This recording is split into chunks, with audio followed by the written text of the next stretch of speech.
ಗಟ್ಟಿಯಾಗಿರೋ ಸ್ವಲ್ಪ ಜಾಸ್ತಿ. ನೀವೇನ್ ಯೋಚನೆ ಮಾಡಬೇಡಿ,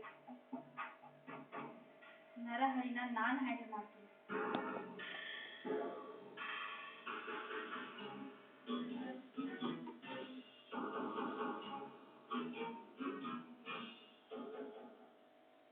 ಬನ್ನಿ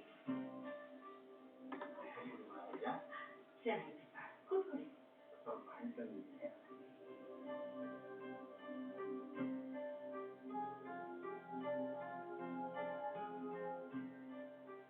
ಏನ್ ಮಾಡ್ಕೊಂಡ್ರೆ ನೀವು ಆರೋಗ್ಯಕ್ಕೆ? ಏನಿಲ್ಲ ಮಿಸ್ಟರ್, ಸ್ವಲ್ಪ ಸುಸ್ತಾಗಿದೆ ಅಷ್ಟೇ. ಆಸ್ಪತ್ರೆಗೆ ಹೋಗಿದ್ರಾ ನೀವು? ಹೋಗಿ ಬಂದೆ. ಅದು ನಿಮ್ಮ ಹತ್ರ ಒಂದು ವಿಷಯ ಮಾತಾಡಬೇಕು. ಸೀತಾಪುರ ದೇವಸ್ಥಾನ ಕೃಷ್ಣವರು ಆಯುಧ ಸಹಾಯದಿಂದ ಒಂದು ಕಲ್ಯಾಣ ಮಂಟಪ ಮಾಡಿದ್ರು. ಅದಕ್ಕೆ ಮುಗಿದಿದೆ. ಅದು ಉದ್ಘಾಟನೆ ಸಾಯಬೇಕಾದ್ರೆ ಆಗ್ಬೇಕು ಅಂತ ಎಲ್ಲರ ಆಸೆ. ನಾನು ನಾನೇ ಹೊರತಂದು ಮಾತಾಡಿದ್ದೆ.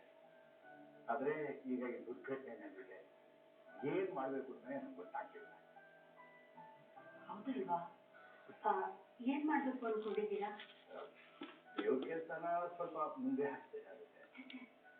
ಇಷ್ಟಕ್ಕೆಲ್ಲ ದೇವ್ರ ಕೆಲಸ ಮುಂದೆ ಹಾಕೋದ್ ಬೇಡ. ಬೇರೆ ಯಾಕೆಲ್ಲಾದ್ರೂ ಮಾಡಿಸಿ.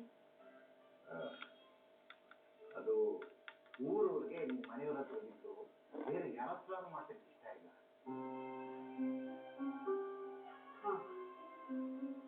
ಆದ್ರೆ ನರಸಿಂಹ ಅಷ್ಟು ಬೇಗ ಹುಷಾರಾಗ್ತಾನೆ ಅಂತ ಕಾಣಿಸ್ತಾ ಇಲ್ಲ.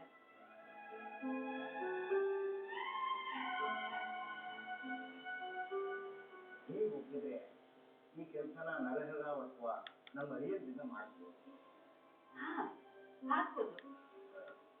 ನನಗೆ ತಿಳಿದ ಮಟ್ಟಿಗೆ ನರಹರಿವರಿಗಿಂತ